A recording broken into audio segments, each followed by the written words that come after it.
unbelievable. Okay, let's explain the robber's story. So I gave you the lowdown on Food Grill, right? I gave you the lowdown.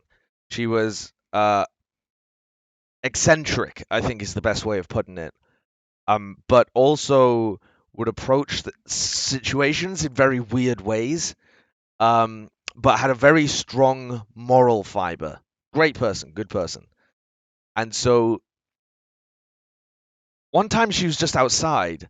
I think she's just smoking outside or whatever. Sat on a window ledge looking at the house across the street. Not even across the street, just across our driveway along the terrace. And she was just smoking there.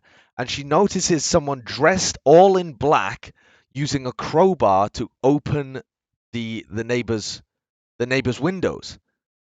It's clearly robbing the house. Clearly robbing the house. Like dressed in fucking robbers' costumes at dusk, crowbarring open one of the windows of the house next door. And she's like, "What the hell?" She walks over. She walked over, walked up to him, and said, "Excuse me, are you a burglar?" Fucking, what are you doing? What are you doing? The guy obviously doesn't reply, throws his stuff away, and runs down the street.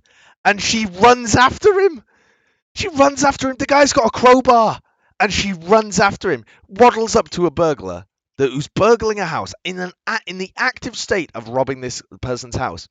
Waddles up, "Are you a burglar?" And then runs after him down the street. And the guy kept running. And she dialed the police as she was running after him, and was like trying to tell them where he was and what he was doing. And apparently, according to her, he ran off down the street, then just started walking normally, and walked up to people at a bus shelter, dropped through the crowbar in a bush, walked up to people in a bus shelter, just got on a bus, pretended like nothing was happening. Just like pretended like he hadn't done anything wrong. Fucking crazy.